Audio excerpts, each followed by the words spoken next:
उत्तर प्रदेश में कांस्टेबल भर्ती के दौरान 28 लाख से अधिक आवेदन आए। बताते चले उत्तर प्रदेश में 32,000 से अधिक पदों के लिए आवेदन मांगे गए थे, जिस पर 28 लाख से अधिक आवेदन किए गए। हालांकि 2 लाख से अधिक अभ्यर्थियों ने परीक्षा छोड़ भी दी, लेकिन सवाल ये खड़ा हुआ कि जब 32,000 पदों पर 28 लाख आवेदन आए हैं तो आखिर ऐसा क्या रीज़न है कि कांस्टेबल जैसे पदों के लिए बड़ी संख्या में अभ्यर्थी पहुंच रहे हैं। इसको समझने के लिए हमने तमाम एक्सपर्ट और जानकारों से बातचीत की। बातचीत में जो बात निकल के सामने आई तो वो ये है कि उत्तर प्रदेश में पुलिस की वर्दी का अपना एक रौब रहता है, तो ऐसे में पुलिस की नौकरी के लिए अभ्यर्थियों में काफ़ी चाह रहती है। तो एक बड़ा कारण ये है कि पुलिस के रुतबे को एंजॉय करने के लिए लोग पुलिस भर्ती में शामिल होते हैं। वहीं दूसरी ओर सरकारी नौकरी होने के कारण तमाम सुविधाएं लोगों को मिलती है।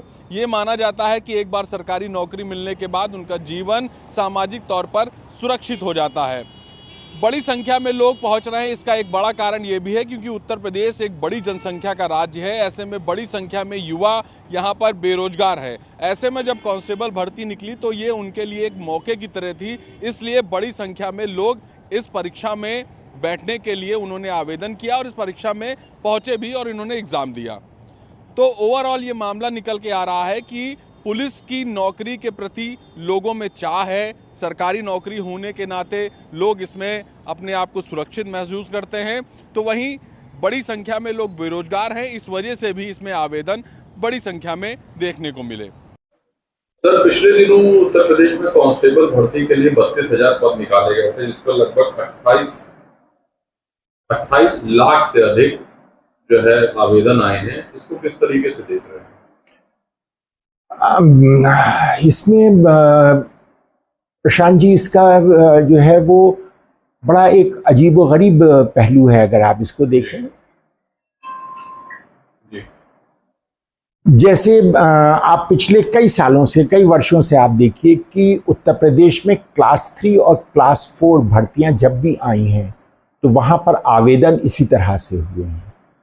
इकोनॉमिक्स में एक टर्म यूज किया जाता है अंडर एम्प्लॉयमेंट, यानी कि आप अपनी योग्यता से कम कार्य करने के लिए तैयार हो। तो यूपी में ये अंडर एम्प्लॉयमेंट जो है ये हमको बड़ी तादाद में देखने को मिल रहा है, जहां पर पीएचडी होल्डर्स, इंजीनियर्स, एमबीए किए हुए लोग जो हैं वो क्लास 3 और क्लास 4 जो भी सरकारी नौकरियां निकल रही हैं उसके लिए वो अप्लाई कर रहे हैं।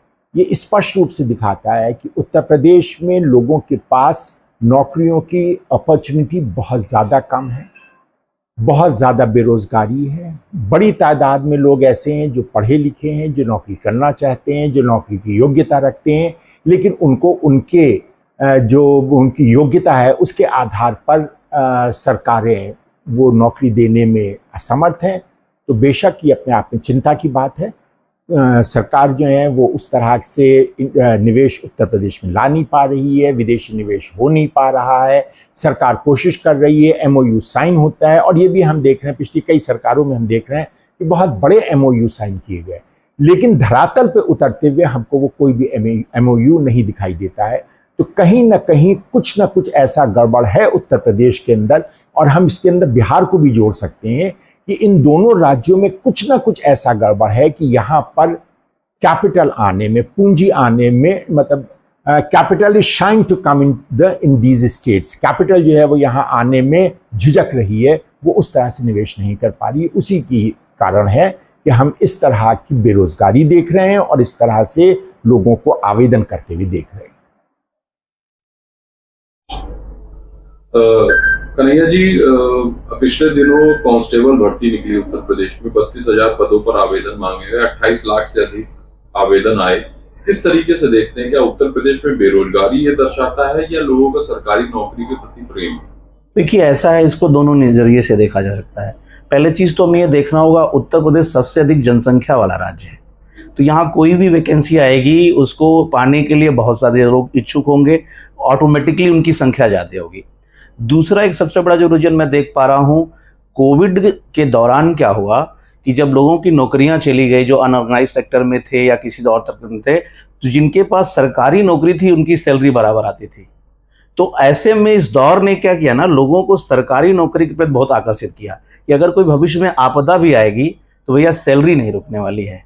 तो इसका रीजन एक और भी ये भी है। दूसरी चीज़ क्या, ये सोशल मीडिया का दौर है। अब इस सोशल मीडिया के दौर में लोग जहाँ जिस पोजीशन पे हैं वहाँ उसको प्रॉपर तरीके से एक्सपोजर दे रहे हैं।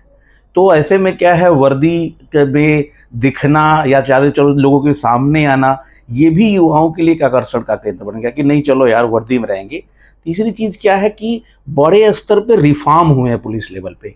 एक तो सैलरी भी ठीक हो गई है, दूसरी चीज़ ये है कि आप टेक्नोलॉजी इतना एडवांस हो गया चीज़ों को लेकर के, तो ये बेसिक एक रीज़न बन रहा है युवाओं को इस फील्ड में आकर्षित करने के लिए।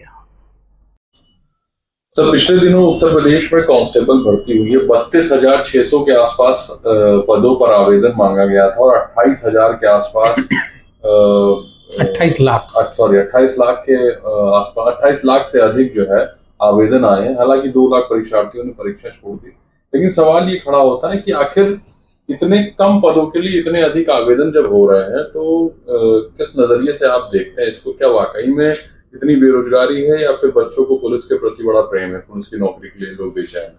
देखिए, सिंपल सी बात है प्रशांत की, इसमें हम इसको पुलिस या किसी और विभाग का ना देखिए, इसको एक सरकारी नौकरी के तौर पे देखें।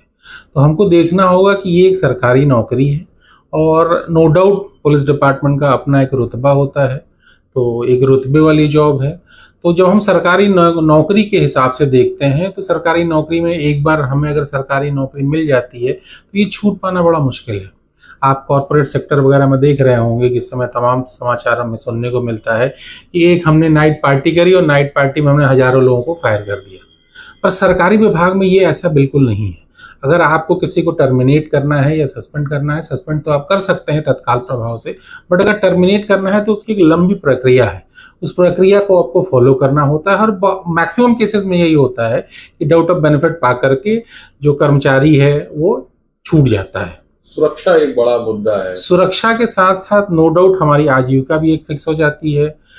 दूसरा रहा कि सरकारी नौकरी जब मिलती है तो उसके बाद रिटायरमेंट का भी आपकी एक प्लानिंग हो जाती है, आपको पेंशन मिलते हैं, बहुत सारे भत्ते मिलते हैं जिससे आपका जीवन यापन आसानी से चलता है।